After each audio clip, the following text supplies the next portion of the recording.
Pastor Michael ఆ రోజు అనుకోకుండా వేరొక ప్రాంతంలో సువార్త సభల నిమిత్తం తన బైక్పై ఒక్కడే ఒంటరిగా ప్రయాణమయ్యాడు. అప్పుడు సమయం రాత్రి 11 గంటలు అవుతుంది. అది హైవే, వాహనాలతో రద్దీగా ఉంటుంది.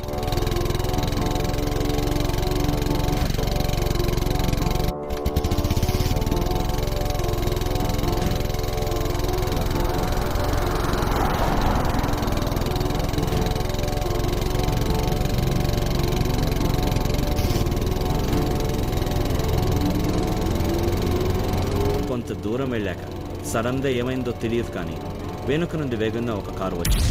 మైకేల్ బైక్ ఢీకొట్టింది. వెంటనే మైకేల్ రోడ్డు పక్కన పడిపోతాడు.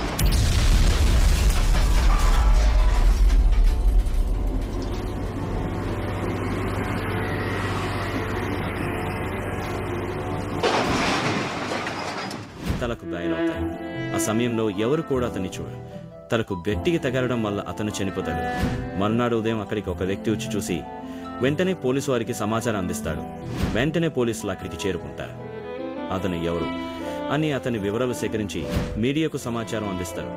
తర్వాత న్యూస్లో బైక్ యాక్సిడెంట్లో పాస్టర్ మైకేల్ అనే వ్యక్తి చనిపోయాడు అని ప్రచారం చేస్తారు. వెంటనే ఆ విషయం తెలుసుకున్న ప్రజలు, క్రైస్తవులు 100 మంది అక్కడికి చేరుకుని నినాదాలు చేస్తారు.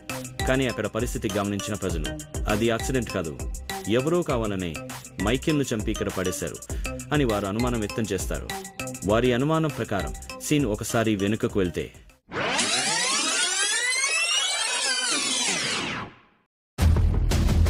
మైకేల్ తన బైక్పై ఒక్కడే ఒంటరిగా ప్రయాణమయ్యాడు.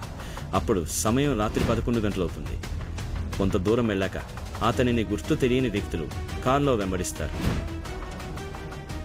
తర్వాత అతని బైక్ని క్రాస్ చేసి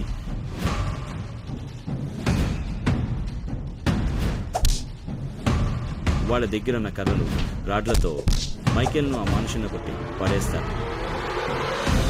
కానీ మైకేల్ అక్కడి నుండి తప్పించుకుని వెళ్తాడు. మళ్ళీ వాళ్ళు కారులో అతను వెంబడించి వెనుక నుండి వేగంగా వచ్చి తన బైక్ని గుద్ది వెళ్ళిపోతారు.